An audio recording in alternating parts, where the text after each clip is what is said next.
In this episode of Everything Compliance, Jonathan Armstrong discusses the KBR win at the UK Supreme Court. Jonathan Marks takes a look at the Fraud Pentagon in the era of coronavirus and fraud around COVID-19 issues. Jay Rosen talks about Tom Brady's and greatness and what does it mean for compliance. Matt Kelly looks at the new CDC guidance regarding vaccinations and what it might mean for the compliance professional. Shout-outs and rants follow the commentary.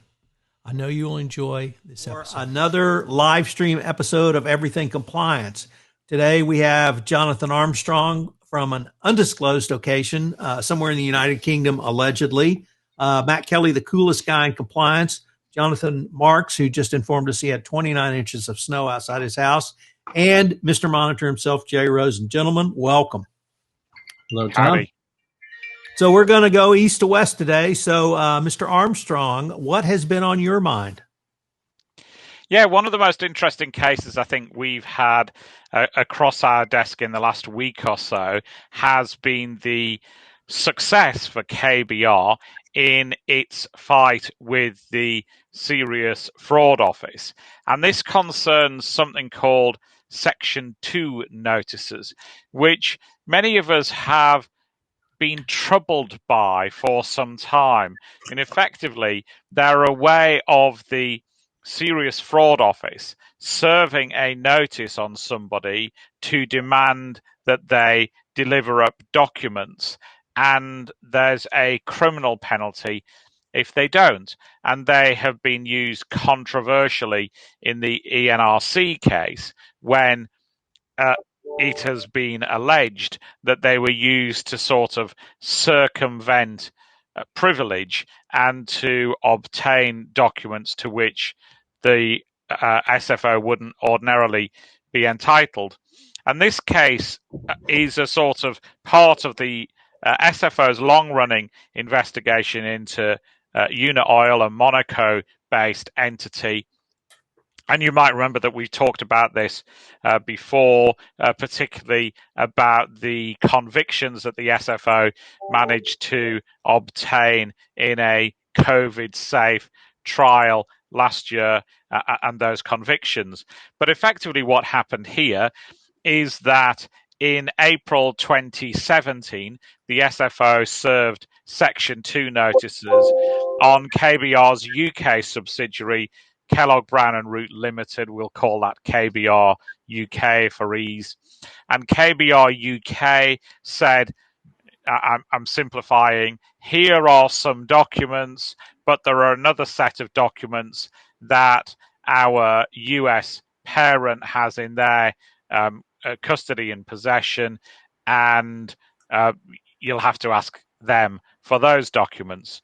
And so the SFO engaged in communications with KBR US, and there came a time when KBR US were invited in to chat things through at the SFO's HQ in London. The SFO made it clear that they didn't want that just to be a lawyer to lawyer or prosecutor to lawyer meeting, that they wanted representatives from KBR US in the room. And the Chief Compliance Officer and General Counsel came over the Atlantic to London. There was a meeting when the General Counsel was asked if she would hand the documents over, and it seems that she said that she would go back to the US and talk it through with colleagues and let the SFO know the decision, at which time a notice was served on her in the room under Section 2 on criminal penalty, effectively saying, well, you don't have the luxury of going back and thinking about it. We're going to serve the notice on you right here, right now. And the evidence seemed to be that the SFO had at least had this as a plan at the very latest at the time the meeting started. The evidence seemed to be that there was a draft notice that already existed, and the general counsel's name was added to that when it was handed to her. And I think the case is troubling because there is at least a suspicion that the meeting was in part engineered to get somebody within the jurisdiction to serve them with a notice. And Tom, you and I both know Barry V2, one of the lawyers involved in this case, and I think that many people are potentially troubled by what could have gone on in that case. And the Section 2 notice, there was an agreed extension, and then KBR US challenged it, and they said, first of all, that Section 2 notices didn't have extraterritorial effect, and they also argued that it wasn't properly served. And it went to the divisional court, which is a sort of high court on steroids. You have to have two judges sitting, and the divisional court broadly agreed with the SFO, so it went up to the Supreme Court, who handed their judgment down on February 5th. And effectively, they just looked at one aspect of the case. They didn't look at whether the service was proper, etc., etc. They looked at whether Section 2 notices did have extraterritorial effect, and they said that they didn't. And effectively, because there wasn't enough connection from KBR US with the UK jurisdiction. Now, what the Supreme Court made clear is that this is a relatively rare case. As you'll remember, the UK bribery legislation does have extraterritorial effect. So if you're a US corporation with a UK subsidiary, then the UK subsidiary is subject to the Bribery Act.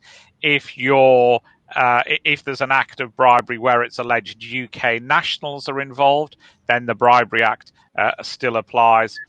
And if the act of bribery takes place on UK soil, so for example, if there had been meetings at Heathrow with KBR US executives and Uniroyal executives in the same hotel room, then again the Bribery Act would have applied there. So the court isn't limiting the effects of the Bribery Act, it's limiting the operation of these somewhat draconian Section 2 notices and saying that you have to have more of a connection with the UK for the Section 2 notice to be served. And the Supreme Court have said that, of course, there are mutual legal assistance processes in place which could be used. So, for example, the SFO could have requested those documents or requested the assistance of the DOJ to obtain those documents. And it seemed that they hadn't done that. That may be, reading between the lines, because there was some sort of a ugly bun fight between the SFO and the US authorities over who was going to prosecute whom. The only other thing to say, I think, for completeness is, of course, that the UK has altered its legislation since 2017 when these Section 2 notices were served. There is a new power that the SFO has now, catchily called the Crime (open brackets) Overseas Production Orders (close brackets) Act 2019, which in similar circumstances could allow the SFO to serve an order because there's some bilateral arrangements between the UK and the US. But those the provisions under the 2019 Act are harder to set up, and they could be subject to challenge.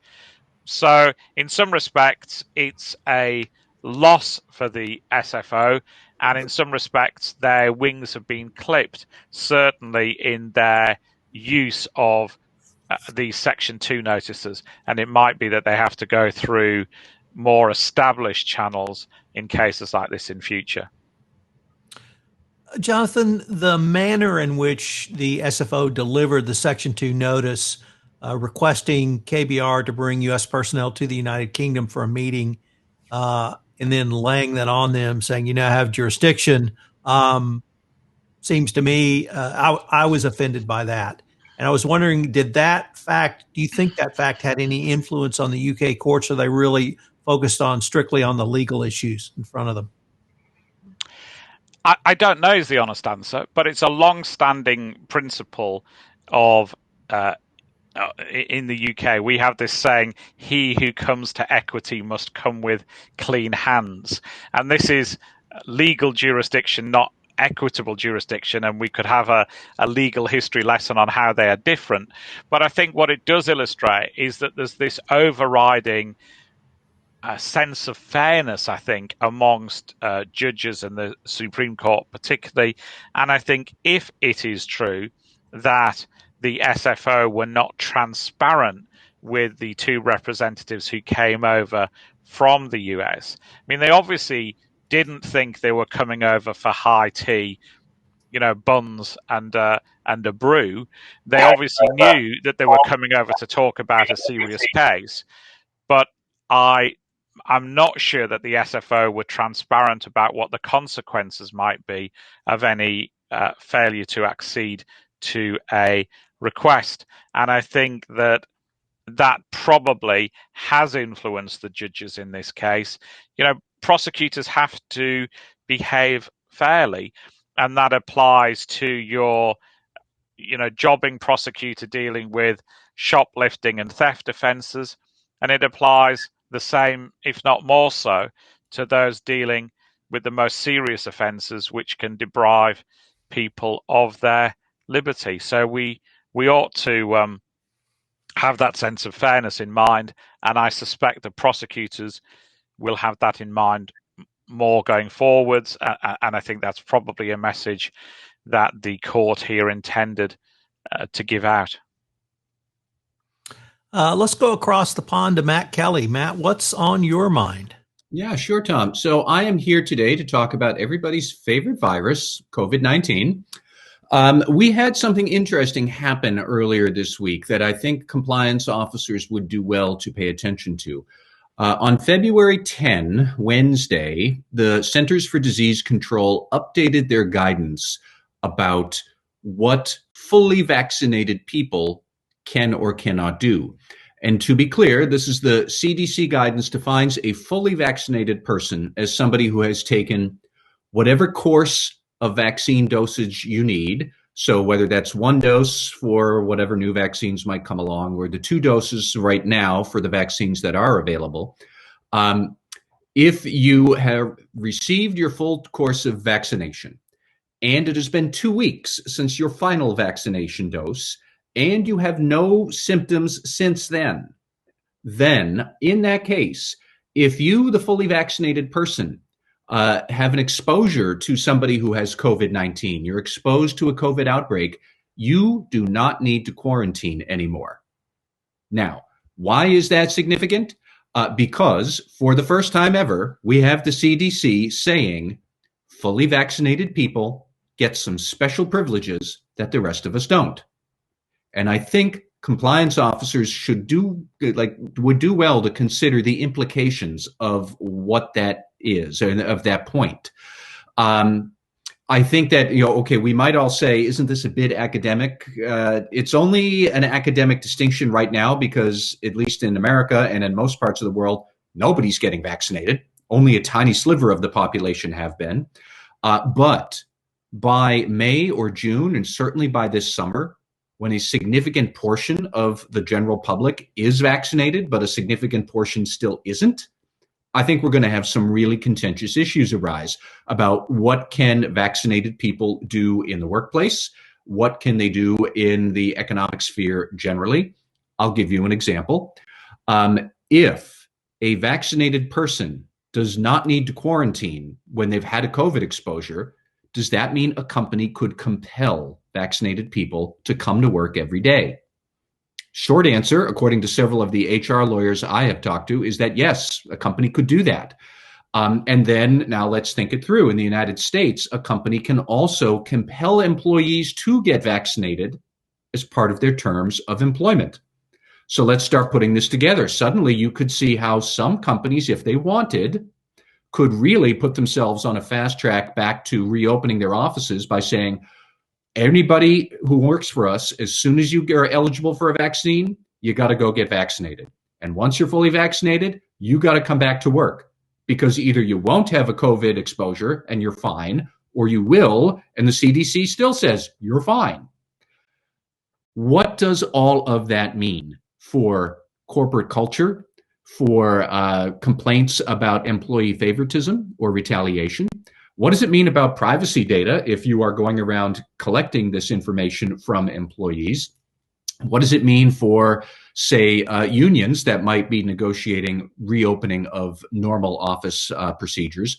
We're seeing this all over the country right now in school districts, for example, where the districts wants to reopen and they want to make sure that the district is safe, according to what? Usually they say according to CDC guidelines. And the teacher unions on the other side say, well, we don't want to go back unless it's safe. Now the CDC has tweaked the standard for safe for fully vaccinated people. So at least in theory, a district could turn around and say, we're all for teachers getting vaccinated right now. And as soon as you do, you have to come back into the class. I can see that being a very fractious and contentious discussion, at least for several months. And then we also, as the summer progresses, let's start to play this out. Let's think through, what does this mean for customers that you may or may not want to have visiting your office? Are you going to have any sort of quarantine or exclusion policy that could apply to unvaccinated people, but it wouldn't apply to fully vaccinated people? How are we going to know who's who? How are we going to let them fly to business trips? How are we going to let them fly through the airport generally? And this is all a long-winded way of what I think is going to be the other big granddaddy headache that we're all going to have to think about by probably August or so. What the CDC really said, and I'm going to quote it because it is worth reading out, asymptomatic people, which typically are going to be people who have had the vaccine. You're no longer likely to get it, and you're no longer likely to have any symptoms. Asymptomatic people are much less likely to transmit COVID, and avoiding unnecessary quarantine may outlive or outweigh the potential but unknown risk of transmission. They're kind of getting toward what a lot of people are starting to wonder about, and what some of the data is starting to suggest is that once you get COVID, or once you get vaccinated, you're much less likely to spread this disease. Either you're not going to get it, or when you get it, you'll have such a tiny amount of the virus that you're not going to spread it. So if you are not a public health risk, why am I wearing a mask in public? That's going to be the issue that a lot of people are going to start to raise, I would suspect, by July or so. And then you're going to have to think about, how do we enforce mask orders? What do we do about mask orders? What's the right answer to that? I don't know. I am very much in favor of wearing a mask when you're outside right now. And if a store says I have to wear one, I'm fine with that. But I can foresee the day coming when we are going to revisit the mask wars. We're going to revisit the quarantine wars. We're going to revisit a whole lot of stuff as we reintegrate fully vaccinated people into what kind of feels like a normal life. Remember, years and years ago, we had that. We're going to start to get back to that. And I would caution compliance officers to think through, how are you getting your regulatory change information here? The CDC just very quietly published this update about quarantines for fully vaccinated people. How are you tracking that information? How are you tracking your state and local guidelines on what you can or cannot do? In the United States, that can vary a lot. How are you going to think about training managers on how to handle fully vaccinated people and what the policies are about what you can or can't ask them to do?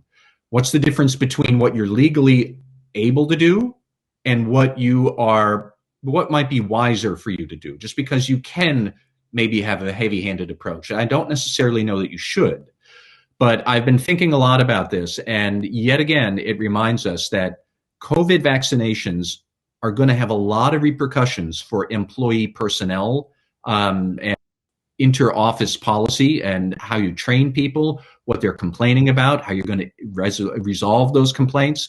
Think this through, because this is the Pandora's box, in my opinion. For the first time, the CDC has said fully vaccinated people can be treated differently than non-vaccinated people. Maybe by 2021 or 22, we'll all be fully vaccinated. This will all go away. That's not today. It's not tomorrow. By the summer, this is going to be a very modeled picture. And so rock yourselves out, compliance people. I think we're going to be in for a bit of a bumpy ride. Jonathan Armstrong, do you have a comment or question for Matt? Yeah, I do. I've got both, if you'll indulge me. Sure. I think from our perspective, I think we're already talking about these issues quite a lot. I think in part that's a percentage thing. You know, we now have 13.5 million people vaccinated in the UK. Most of them have only had their first vaccination. And I think that's not a bad achievement, 13.5 million versus a population of about 66 million. So I think it's becoming more of a live issue here. Of course, most people have only had their first jab, not their second. And the thought still seems to be that you need both to be fully effective.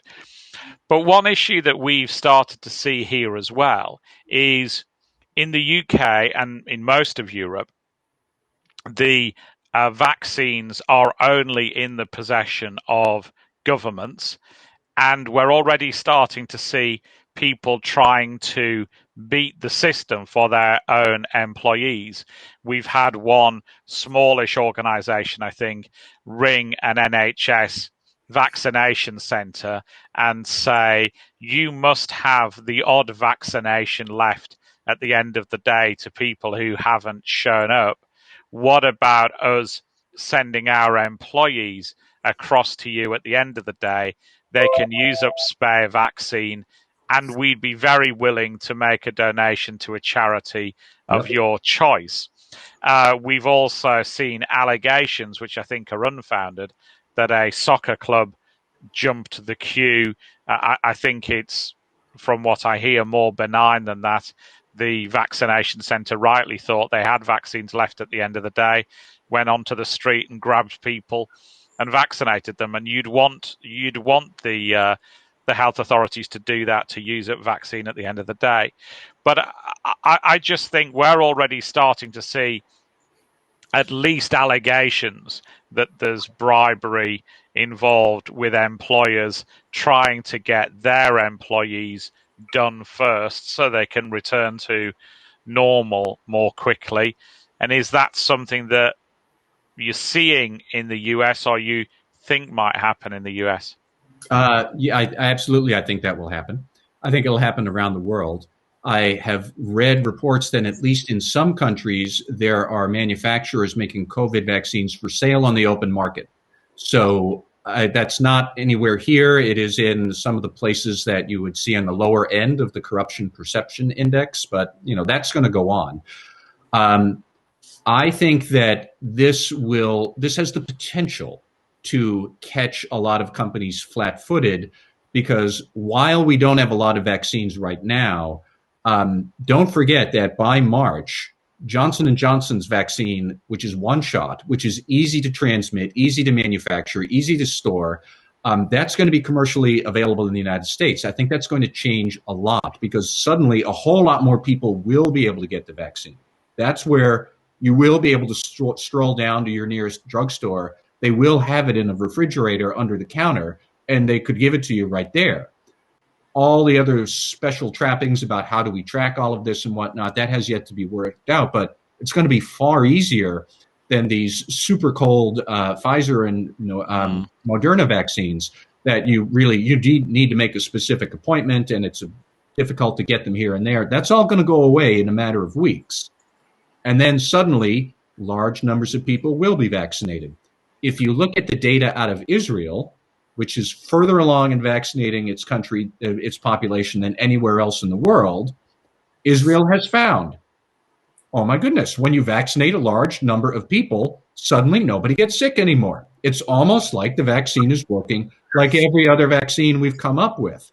But with every other vaccine, we have, it's taken us years to mass vaccinate people. I don't think that's going to happen here. I think most countries are going to be on the ball, and most people are going to demand, I'll be vaccinated the moment somebody offers me one.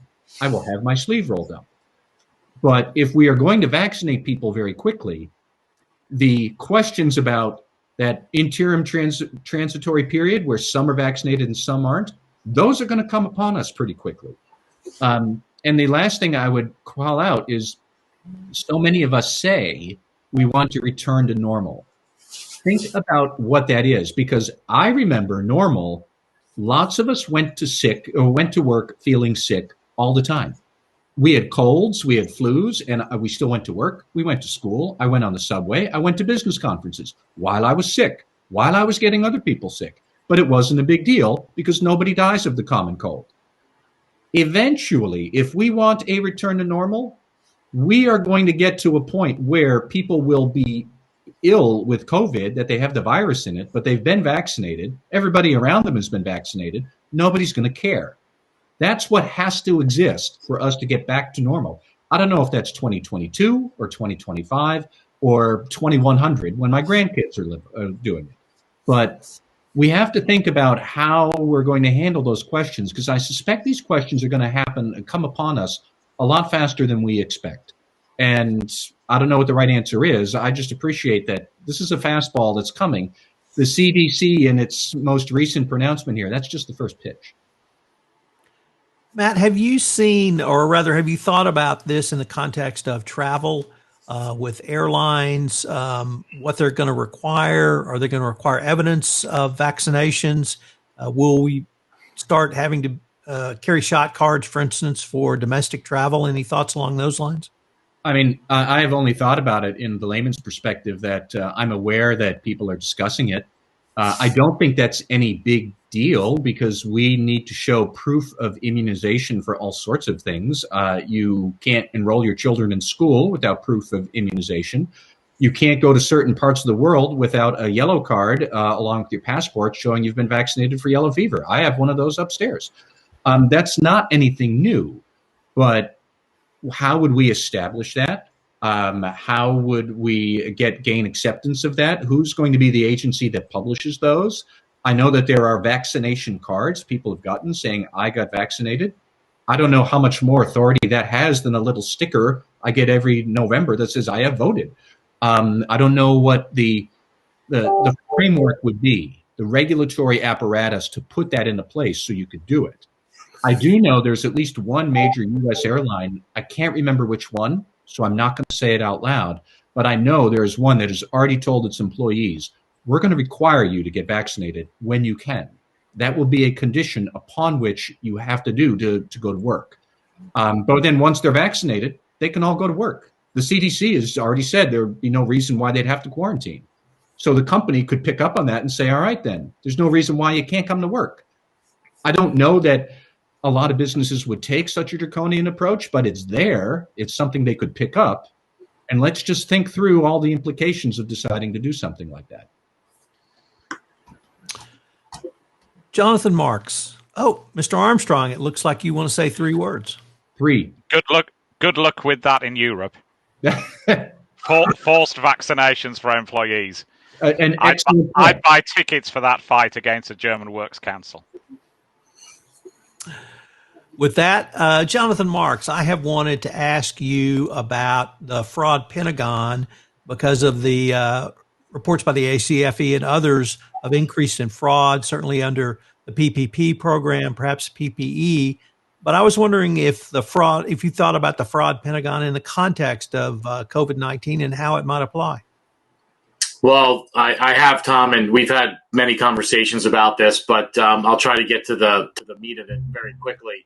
You know, for those of you out there that are not familiar with the Fraud Pentagon, must have been early in the early 2000s, maybe late 1999, where I watched a movie that had Mickey Monis in it. It was the Farmar movie, and it was how to steal, I think it was like $500,000 or something, or $500 million. And what became really apparent to me was, it was $500 million. What became really apparent to me is the human in the loop. And what I mean by that is the human factor in all of this. And so I started looking at things that happened after Farmore, Sendin, Forbes, Enron, Ken Lay, Jeff Skilling, Andy Fastow, WorldCom, Bernie Ebers, Hell South, Scrushy, Tyco, Dennis Kozlowski, and so on and so forth. And what I tried to do is I tried to come up with a better model, because I thought when Cressy originally came up with the 3 elements of fraud back in the 50s, corporations looked a lot different. Companies looked a lot different. And I really was focusing on the human in the loop and that human element again.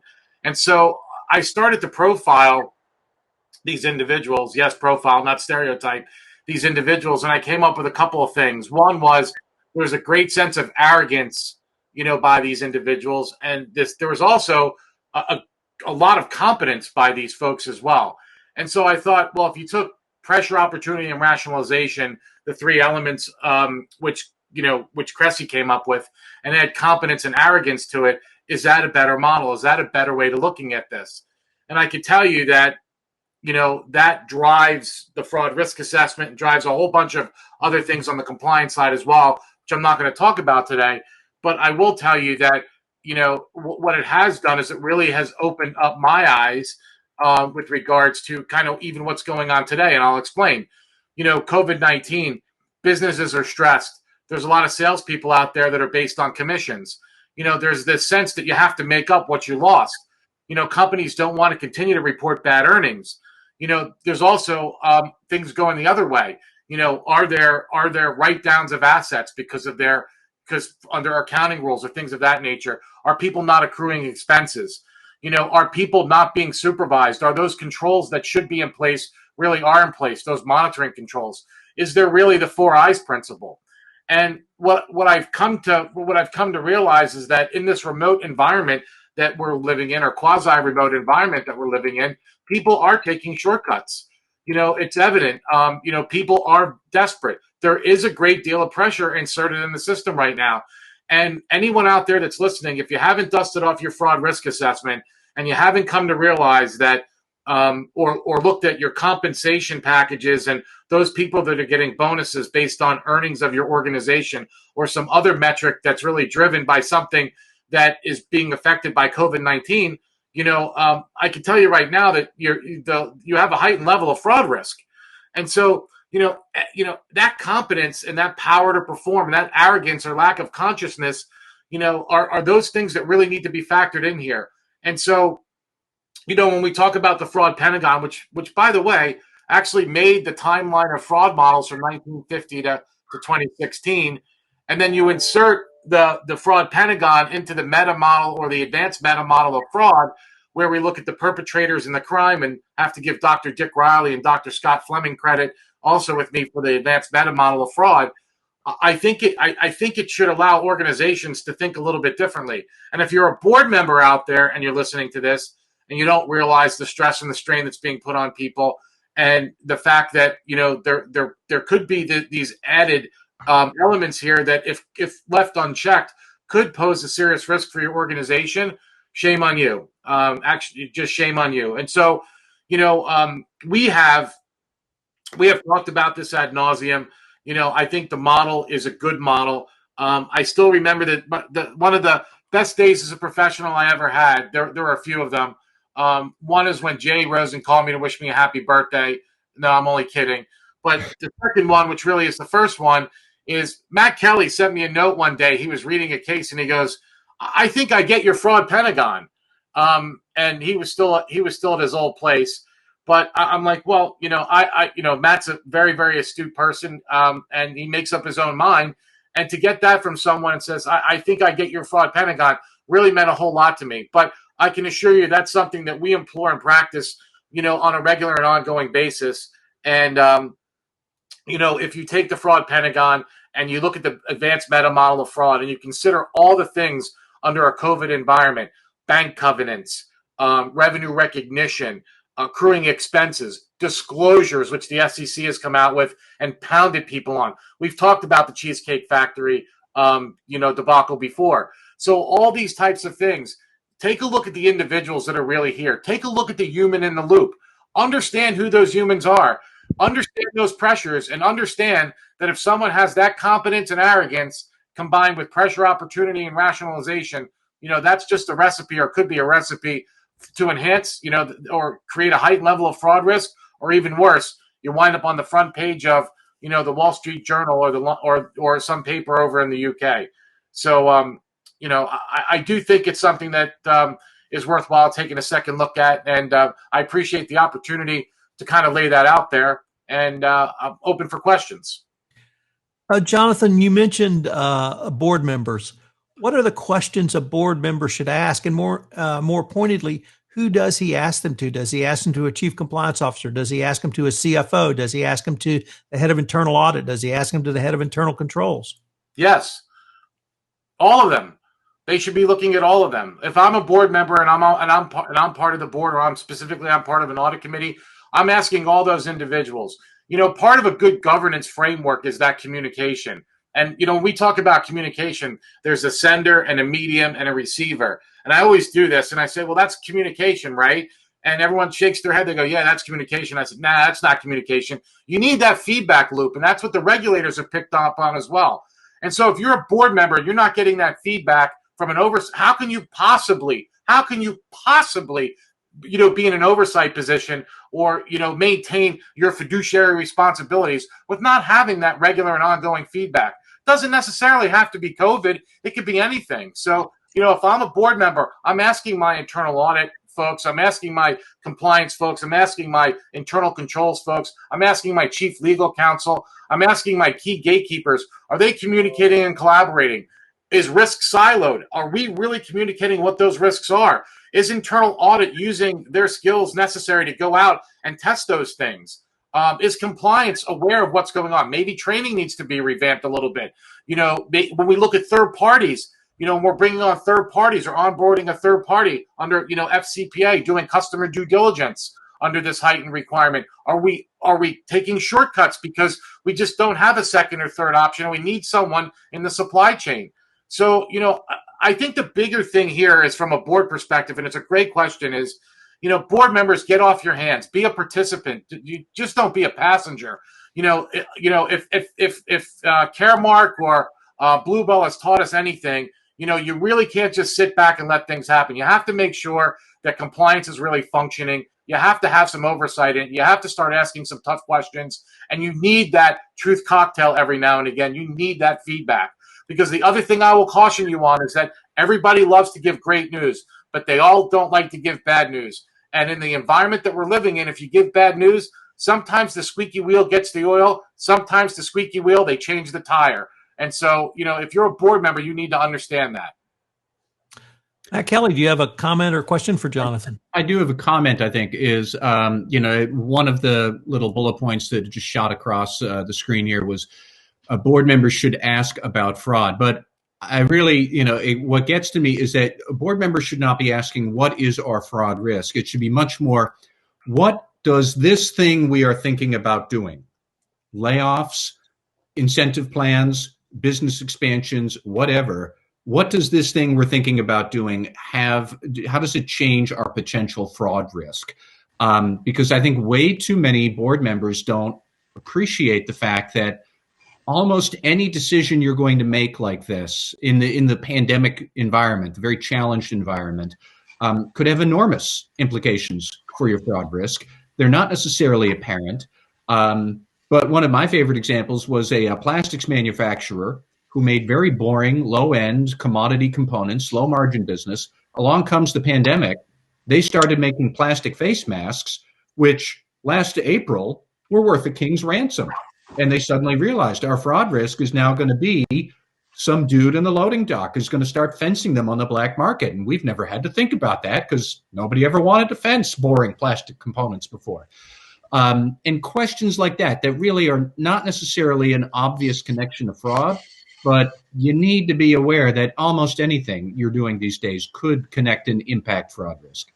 No, Matt, I think those are great comments, and unpacking kind of what's going on is really the answer here, is because, I'll take another example, take COVID, if people were laid off as a result of COVID, now all of a sudden, how does that upset our control environment? If we had a control or a supervisory control and that individual's not there and we slot somebody in there, do they have the skills or capabilities to really understand what they're supposed to be doing? Maybe, maybe not.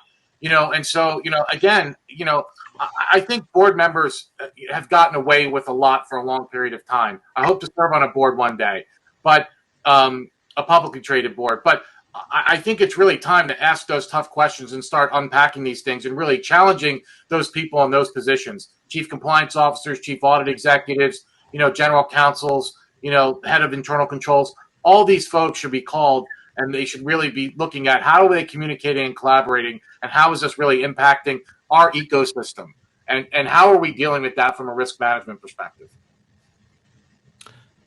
Jay Rosen, for those not in our studio audience, he is in his Patriots jersey. What is on your mind? Thanks, Tom. The Patriot way, GOAT, the greatest of all time. If they want you to cook the dinner, at least they ought to let you shop for some in the groceries and next man up. No one can deny the string of successes, 9 Super Bowl appearances, and 6 victories by the tandem of Bill Belichick and Tom Brady. Suddenly, this long-term relationship came to an abrupt halt last March when the New England Patriots decided to cut bait and move on from, at that time, their 42-year-old quarterback. Now the question's being asked, who was more responsible for the success, Brady or Belichick? Or is it a combination of both? Some people think the definitive answer was revealed last Sunday on February 7th, when Brady won his 7th Lombardi trophy. Now the GOAT is 7 for 10 in Super Bowl championships. This may not only be a discussion of individual accolades, but it may also be a larger discussion about the compliance and, more precisely, culture with a capital C. When we look at compliance in an organization, it's not only about following the rules, but it's also a subset of something greater, of the culture that exists in the workplace. Sometimes this is born by tradition. Other times it's directly the result of senior management team and the board of directors. You've heard the pithy titles, tone at the top, mood at the middle, buzz at the bottom. Well, you gotta love the alliteration. What does this all mean? And does it reveal any clues as to the relationship between Messier's Brady and Belichick? And ultimately, does it answer the question, who bears more responsibility or who contributed more to their mutual success? Some people say that Brady is a system quarterback and he was a creation of Belichick. One moment, Drew Bledsoe is knocked out of the game by the Jets with a shared blood vessel, and the next minute, Brady is on the field. And then Belichick took some dust from the sidelines, breathed some football magic into it, and voila, TB12 was born. Over 20 years or so, Brady progressed from being the quarterback who follows a conservative playbook not to lose the game and grows into an offensive juggernaut with 50 touchdown season, throwing those beautiful dimes to Randy Moss, Wes Welker, and Gronk back in 2007. As Brady matures into his tenure in New England and his partnership with Belichick, they spend many late nights and early mornings watching film and coming up with a myriad of ways to decimate the competition. Jeffrey Katzenberg, one of the architects of the Walt Disney Company's miraculous turnaround in the 80s, was infamous for telling underlings, if you don't go to work on Saturday, don't bother coming in on Sunday. This is a quote that he now avows, and he says he meant at the time, but he doesn't mean it anymore. Katzenberg now says that you learn that people are at their best when they have balance in their life. Come to think of it, Katzenberg had his own troubles with a business partner, with Michael Eisner, leading up to their own Brady-Belichick breakout that played out on movie screens and theme parks around the world when Katzenberg left Disney to contribute his animated film experience to the billion-dollar startup DreamWorks and DreamWorks Animation. But alas, I digress on another dynamic duo. So Tom said I was going to speak about compliance and culture. Which one is it? Yes, we need corporate rules to follow, and there certainly are ramifications for not following the rules. And yes, our workplaces should be meritocracies. People should be encouraged to do the right thing. Additionally, they should be recognized and promoted for individual achievements. Okay, I'm with you so far. But we must also allow our employees to grow and contribute to our organizations. And this is where Belichick and Brady's relationship starts to fray and break down. And moving from a don't lose the game to a drawing up the winning play in the huddle quarterback, Tom Brady grew into the 43-year-old 7-time Super Bowl greatest of all time. Now, Bill might be a crusty old head coach set in his ways, but when he let Tom Brady leave the New England fold, it set up the discussion we're having today. All Tom wanted to do was to contribute to the Patriots and help them win 10 to 14 games a year during the regular season, and maybe a couple more Super Bowls too. But these two men were supposed to share a common goal. Now, the moment Tom showed up in Tampa Bay, he picked up his cell phone and encouraged some friends to join him. Hey, Rob, Antonio, Leonard Fournette. Hey, guys, I'm putting together a football team, and we are going to have some fun, F-U-N, fun. Now I extremely doubt that this is the way that Belichick recruits new talent to the Patriots. So which is it? Nature or nurture? Katzenberg or Eisner? Belichick or Brady? Each party has its strengths, passions, and reasons why they work so well together. So I guess I'm saying that it's both compliance and culture with the matter. And those managers and board members who can successfully merge these two realms will be more successful. So if I had to choose, in my best RuPaul, TB12, you stay, Bill Belichick, sashay away. On that note, we are going to move to shouts, outs, and rants. I will note for the record that is the first time RuPaul has been quoted in any episode of Everything Compliance. We're going to take the same order. So, Mr. Armstrong, do you have a shout out and or rant for us? Well, I'm a bit torn. I am saluting the work of COVID marshals in the UK, those volunteers who stepped up and helped that 13.5 million people be vaccinated. And particularly if you have access to the BBC video of Hugh Bonneville, he of Downton Abbey and Paddington fame, acting as a COVID marshal, I salute him and his ilk. And for full disclosure, my wife is one as well.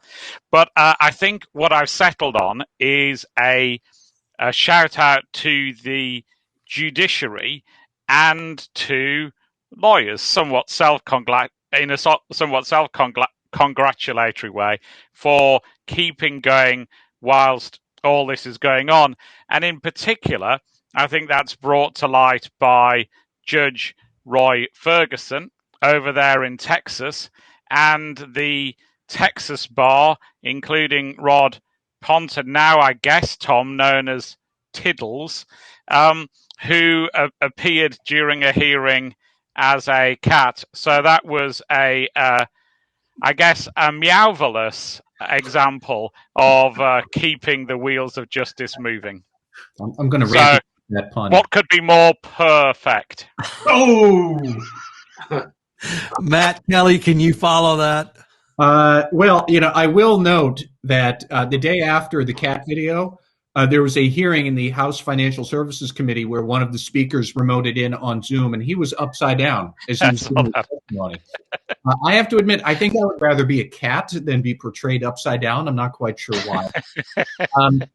So I actually am going to give a shout out today to Congressman Adam Kinzinger, a Republican from downstate Illinois, who is one of the most outspoken Republicans in favor of impeaching President Trump and finding him guilty, convicting him of his inciting an insurrection, and getting rid of Donald Trump from public office. Of course, a Republican doing this, that is way out of step with most of the Republican Party these days. It takes a lot of guts to be able to go and stand up and call out the obvious to your compatriots, who I think many of them have sailed off the rightward edge of lunacy. But he and Liz Cheney and several of the other Republicans who have stepped forward and did the right thing against immense political pressure to say that Donald Trump should be impeached, he should be convicted, he should be barred from future office. It takes a lot of guts for them. And Kinzinger, in particular, has been outspoken, writing about and talking about the need to expel the likes of Donald Trump from the body politic in America. So I am thankful for him. It shows us that there are at least some people left in the Republican Party still who understand what America is about, and they support American values, and good for him. Jonathan Marks, I was going to ask you to just continue your rant on the Fraud Pentagon, but perhaps do you have a shout out or another rant for us? No, I have a shout out to, I don't know if you guys saw this, to Kay Johnson, who was the chief compliance officer at a subsidiary at National Holdings, for investigating the chief executive officer over possible insider trading and then getting fired as a result of that. Admittedly, I have not read the case yet, but I think that being in that position, the chief compliance officer's position, and doing what she did, and reading a little bit about this case so far, it's unnerving to me that and I think there's going to be a settlement here. It's unnerving to me that people don't think that they're impervious or they're Teflon to these types of investigations. If in fact there is, if there is some merit here. So I wanted to give her a shout out. I think that was a pretty gutsy thing to do, and I applaud her for her efforts. I don't know why she was, eventually terminated, whether it was because of this or something else, but more to come on that for sure.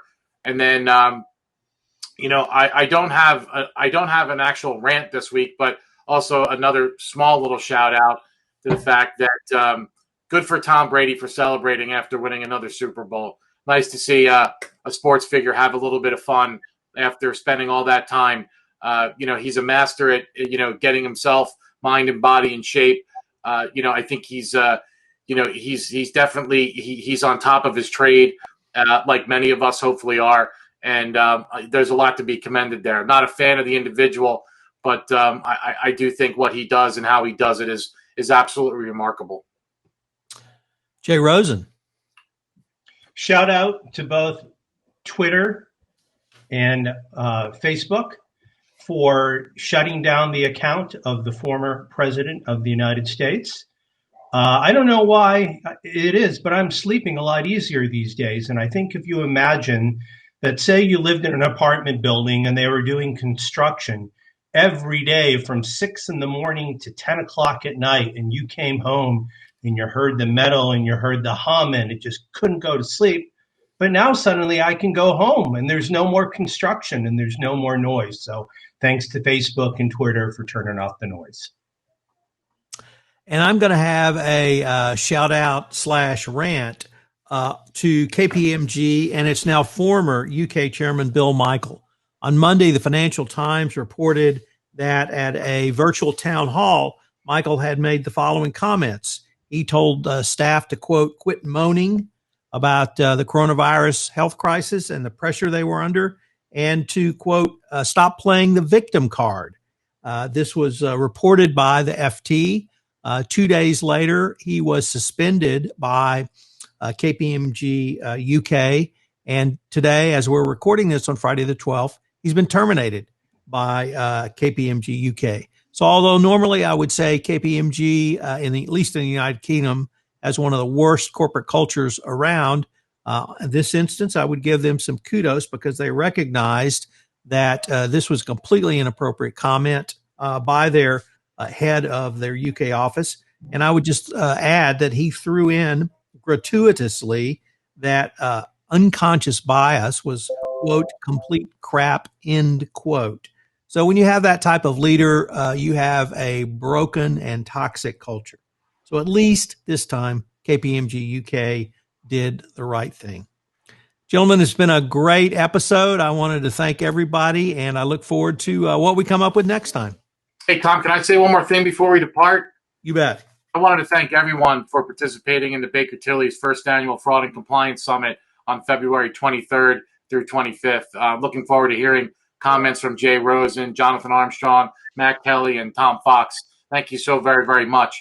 We have close to 1,300 attendees so far, and I think that's a testament not only to you folks and the effort that you put forth, but the great lineup that we do have. Mr. Volkov, who's not here today, is also participating in that. We're going to link to that event in our show notes, so please register. It's Jonathan's put together a fabulous panel. It's going to be over 3 days, and I greatly look forward to it. So kudos to you for putting it together, Jonathan. My pleasure. Absolutely. Gentlemen, until next time. Take care. Thanks, everyone. This is Tom Fox again. Thank you for listening to this episode of Everything Compliance. I hope you will join us again for our next live stream of Everything Compliance. I'll put up dates, times, announcements on LinkedIn and Facebook. We look forward to visiting with you again.